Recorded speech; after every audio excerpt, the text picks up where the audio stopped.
Welcome to the Rio Grande City Historic Walking Tour.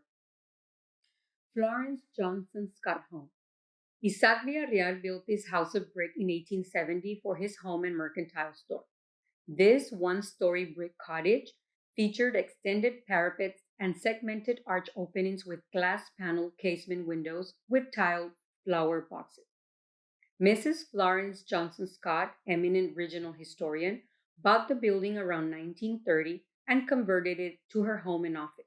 She dedicated over 30 years to education, first as a school board member in Rio Grande City, then as a superintendent of the Roma School District, and as a superintendent of Stark County Schools.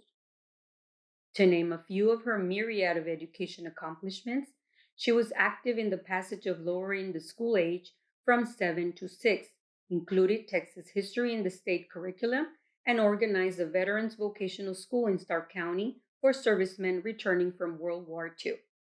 Her books have been widely acclaimed for their historical importance. Old Rough and Ready, 1935, is a story of General Zachary Taylor.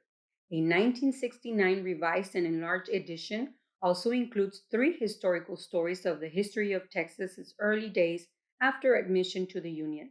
She also published Historical Heritage of the Lower Rio Grande Valley, 1937, Historical Heritage of the Rio Grande Valley, 1966, and Royal Land Grants north of the Rio Grande, 1777 to 1821 in 1969.